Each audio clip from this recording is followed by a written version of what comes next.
So we were studying in the chapter 2 Constitution of Criminal Courts. Chapter number 2 section 6 से लेकर section 25A तक deal करता है, जिसमें हमने सेक्शन 19 तक कवर कर लिया था।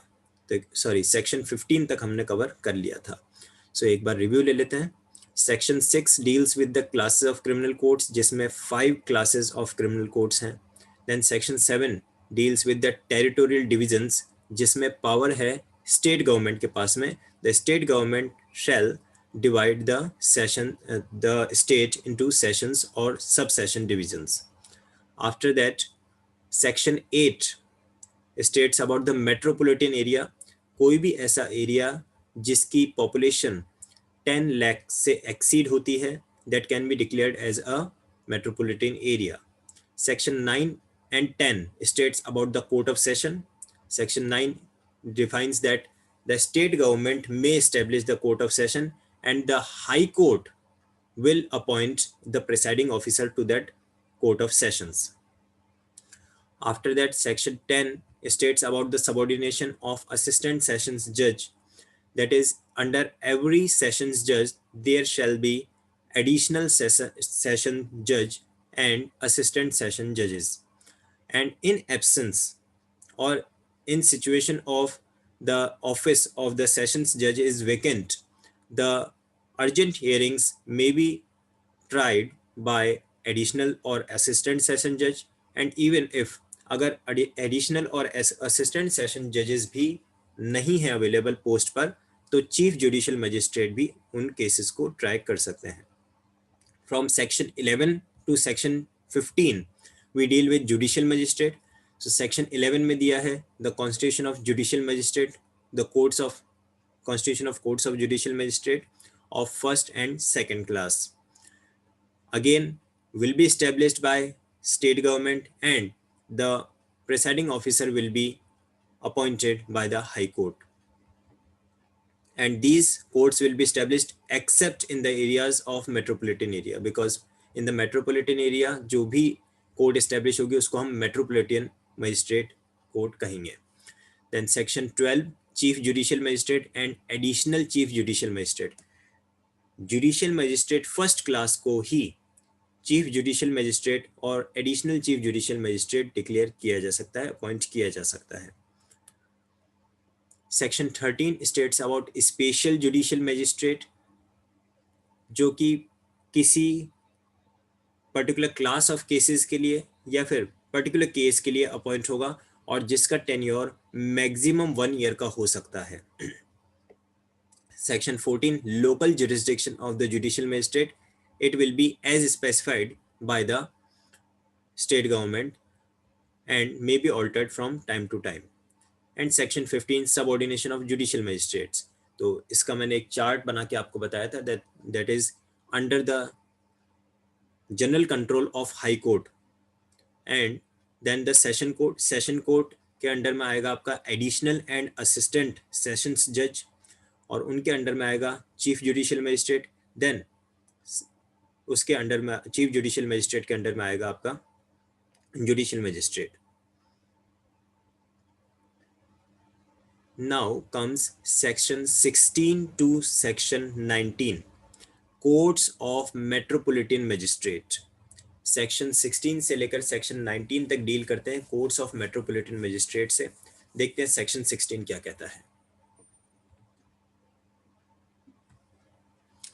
In every metropolitan area, there shall be established as many courts of metropolitan magistrate, and at such places as the state government may, after consultation with the High Court, by notification specify.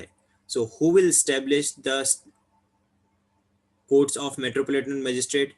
The state government will establish, and with due consultation with the High Courts.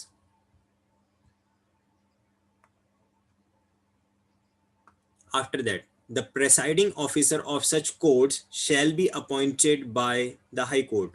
Who will appoint the presiding officer, that is the judge in this court? The High Court has the power to do that. The jurisdiction and powers of every metropolitan magistrate shall extend throughout the metropolitan area. अब बात आती है कि metropolitan area कहाँ पे defined है. Section 2K defines metropolitan area and after that it just state के जो एरिया सेक्शन 8 में मेट्रोपॉलिटन एरिया डिक्लेयर किया है उसी को हम मेट्रोपॉलिटन एरिया कहेंगे. तो सेक्शन 8 में क्या लिखा है? सेक्शन 8 में लिखा है द स्टेट गवर्नमेंट में declare any area, any city, any town to be a metropolitan area whose population exceeds 10 lakh or 1 million. That is the same thing. तो section 2K and section 8 combinedly specifies about the meaning of metropolitan area. तो जितना भी metropolitan area है वो complete metropolitan magistrate की court के jurisdiction में आएगा. Let us come to section 17, chief metropolitan magistrate and additional chief metropolitan magistrate. The high court shall in relation to every metropolitan area within its local jurisdiction appoint a metropolitan magistrate to be the chief metropolitan magistrate of such metropolitan area. तो जैसे हमने जैसे हमने judicial magistrate first class को chief judicial magistrate appoint किया था, इसी तरह से मेट्रोपॉलिटन मजिस्ट्रेट को चीफ मेट्रोपॉलिटन मजिस्ट्रेट अपॉइंट किया जा सकता है मेट्रोपॉलिटन एरिया में. और पावर किसके पास में है? The high court has that power. सभी सेक्शंस में आप ये चीज़ नोटिस करेंगे, जो कोर्ट का एस्टेब्लिशमेंट है वो तो स्टेट गवर्नमेंट करती है, बाकी प्रिसाइडिंग ऑफिसर्स के अपॉइंटमेंट, उनके पोस्ट वगैरह वो सब डिसाइड हो रहे हैं हाई कोर्ट से. Subsection number 2 states the High Court may appoint any metropolitan magistrate to be an additional chief metropolitan magistrate and as magistrate, and such magistrate shall have all or any of the powers of the chief metropolitan magistrate under this code or under any other law for the time being in force as the High Court may specify. So again, metropolitan magistrate को additional chief metropolitan magistrate भी appoint कर सकते हैं, और उसकी powers कितनी होंगी? His powers will be equivalent to chief metropolitan magistrate.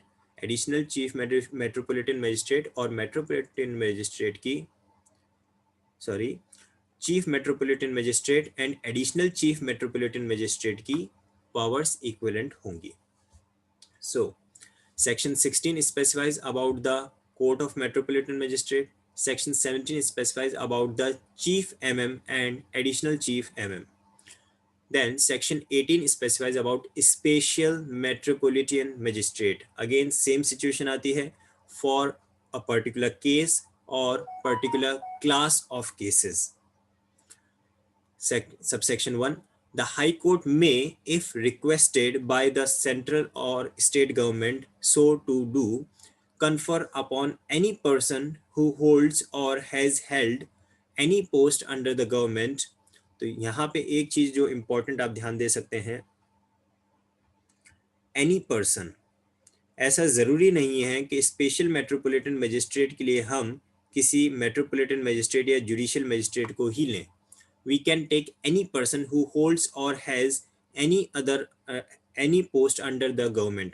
All or any of the powers conferred or conferable by under this code on a metropolitan magistrate in respect of a particular class or particular case or particular classes of cases in any metropolitan area within its local jurisdiction, provided that no such power shall be conferred on a person unless he possesses such qualification or experience in relation to legal affairs as the High Court may by rules specify. तो उसकी कितनी powers होंगी और उसका क्या qualification होगा, that will be decided by High Court. Such metropolitan magistrate shall be called as special metropolitan magistrate and shall be appointed for such term not exceeding 1 year. Clearly mentioned है, जैसे कि special judicial magistrate के लिए था, same चीज यहाँ पे not exceeding 1 year at a time as the High Court may by general or special order direct.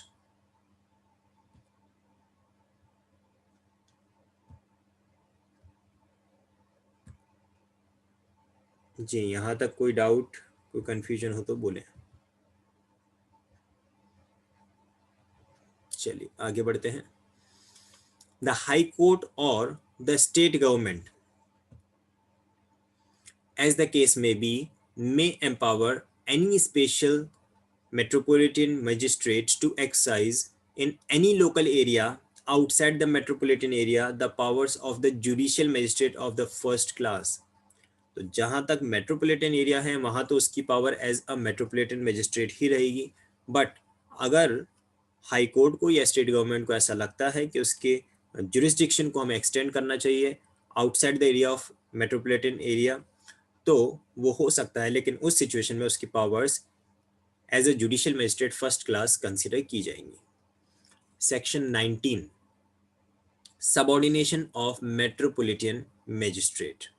The Chief Metropolitan Magistrate and every additional Chief Metropolitan Magistrate shall be subordinate to the Sessions Judge, and every other Metropolitan Magistrate shall, subject to the general control of Sessions Judge, be subordinate to the Chief Metropolitan Magistrate। इसका मतलब सबसे ऊपर Sessions Judge, उसके under में chief metropolitan magistrate and additional metropolitan magistrate, और उसके under में metropolitan magistrate. तो ये हो गया इनका subordination. Subsection number 2, the high court में for the purpose of this code define the extent of the subordination if any of the additional chief metropolitan magistrate to the chief metropolitan magistrate। अच्छा important point है कि अगर वैसे तो हमने ये देखा that is CMM and additional CMM, ये दोनों चीफ मेट्रोपॉलिटन मजिस्ट्रेट, दोनों के दोनों सेशंस जज के अंडर में ही हैं, लेकिन अगर हाई कोर्ट चाहे तो एडिशनल चीफ मेट्रोपॉलिटन मजिस्ट्रेट को चीफ मेट्रोपॉलिटन मजिस्ट्रेट के सबऑर्डिनेशन में भी कर सकती है। सबसेक्शन नंबर 1 तो कहता है एडिशनल CMM एंड CMM दोनों इक्विवेलेंट हैं। सबसेक्शन नंबर 2 में कहता है दैट इज हाई कोर्ट में for the purpose of this code define the extent of the subordination. तो एडिशनल चीफ जुडिशियल मजिस्ट्रेट को, एडिशनल चीफ मेट्रोपॉलिटन मजिस्ट्रेट को chief metropolitan magistrate के सबऑर्डिनेशन किया जा सकता है to certain extent. Subsection number 3, the chief metropolitan magistrate may from time to time make rules or give special orders consistent with the code as to the distribution of the business among the metropolitan magistrates and as to the allocation of business to the additional chief metropolitan magistrate।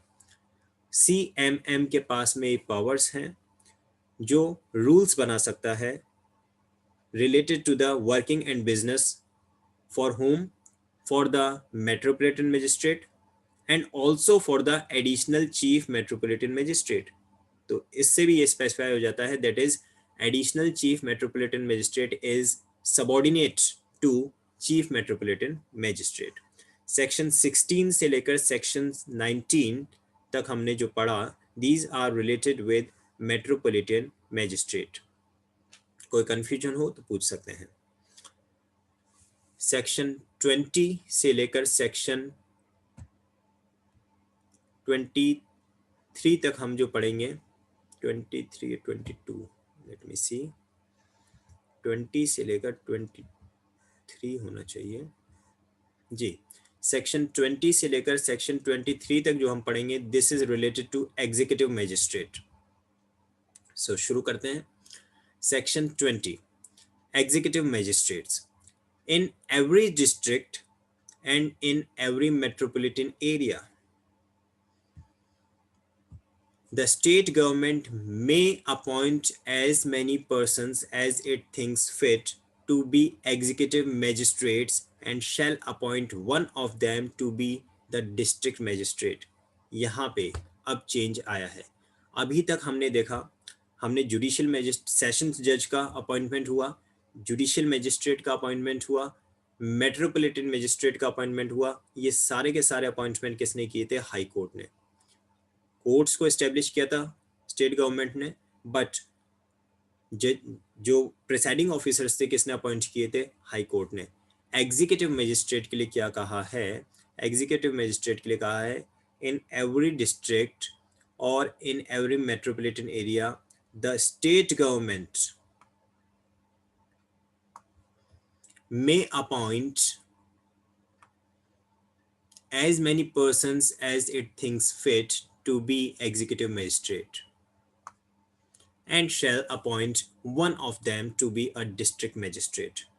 तो अब यहाँ पे appointment किया है state government ने.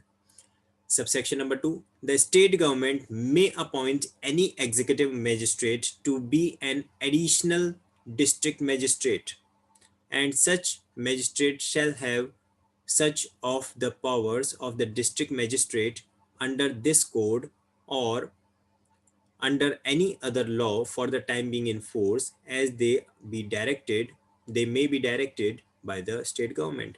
So again, state government executive magistrate को additional district magistrate भी appoint कर सकता है और ये एडिशनल डिस्ट्रिक्ट मजिस्ट्रेट के पास में कितनी पावर्स होंगी? The powers will be equivalent to the district magistrate. किसने अपॉइंट किया है? अगेन स्टेट गवर्नमेंट ने अपॉइंट किया है और इनके वर्किंग्स, इनके रूल्स कौन डिसाइड करेगा? वो भी स्टेट गवर्नमेंट ही स्पेसिफाई करेगी. Subsection number 3, whenever in consequence of the office of a district magistrate becoming vacant, किसके लिए कहा है? District magistrate becoming vacant, any officer succeeds temporarily to the executive administration of the district, such officer shall, pending the orders of the state government, exercise all the powers and perform all the duties respectively conferred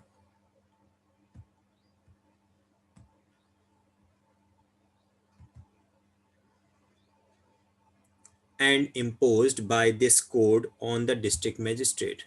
तो in case district magistrate का office vacant है, जज साहब अपनी post पे नहीं हैं, छुट्टी पे गए हैं या रिटायर हो चुके हैं, in any of the situation जहां ऑफिस वेकेंट है, सो टेम्परली हम executive administrative of the district को, executive administration of the district को सारी वो पावर्स दे सकते हैं only for a temporary time, for a temporary period we can allot the powers of the district magistrate to the executive administration of the district.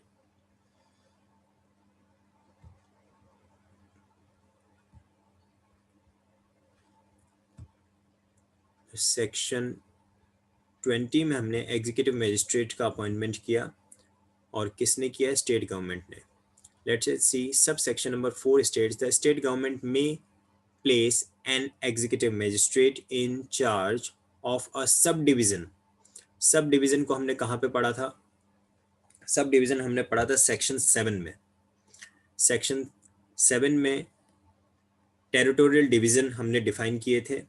तो उसमें लिखा था every state shall be a sessions division or may be divided into sessions divisions.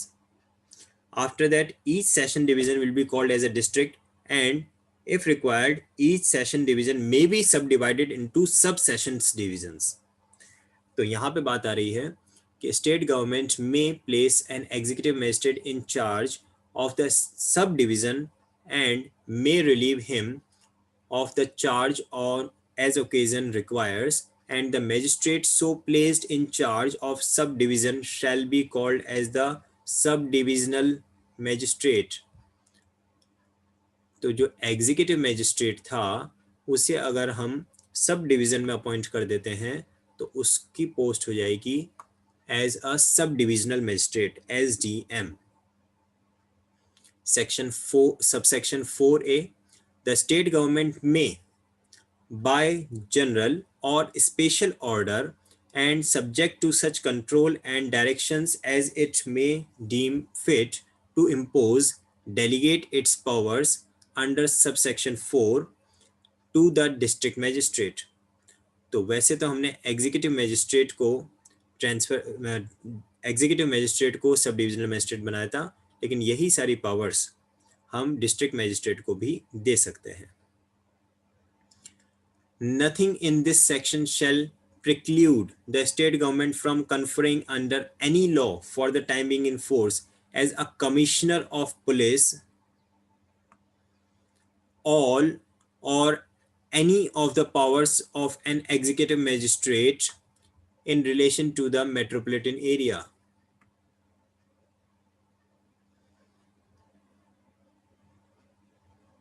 ठीक है, nothing in this section shall preclude the state government from conferring under any law for the time being in force on a commissioner of police all or any of the powers of an executive magistrate. यानी commissioner of police को भी executive magistrate की तरह treat किया जा सकता है, उसको पावर्स ट्रांसफर की जा सकती हैं, but that should be in relation to a metropolitan area.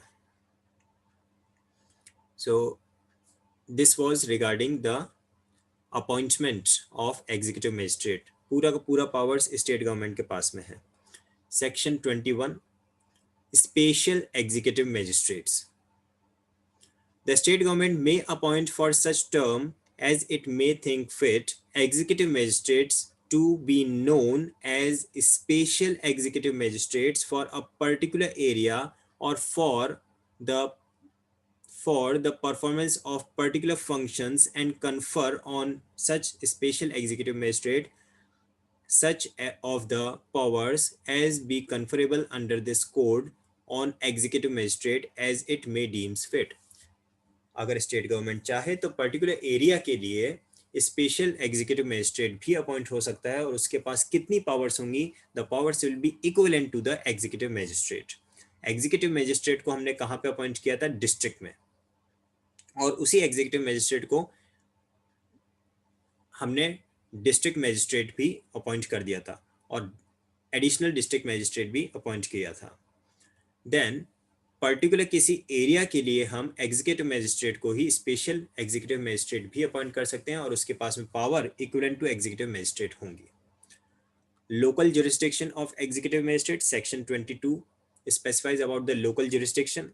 Subject to the control of the state government, the district magistrate may from time to time define the local limits of the area within which the executive magistrate may exercise all or any of the powers with which they may be invested under this code. कौन specify करेगा local jurisdiction? तो वैसे तो district magistrate will specify the local jurisdiction of executive magistrates, but it is subject to the general control of state government. यानी कि state government भी ये power रखती है कि अगर वो चाहे तो डिस्ट्रिक्ट मैजिस्ट्रेट के रूल्स को या जो भी उसके डिसीजंस हैं उनको अमेंड कर सके. So this was about the local jurisdiction. Subsection number 2 is also there. Except as otherwise provided by such definition, the jurisdiction and powers of every such magistrate shall extend throughout the district. और बाकी इसके अलावा हर magistrate की जो powers हैं वो through out district ही extend रहेंगी.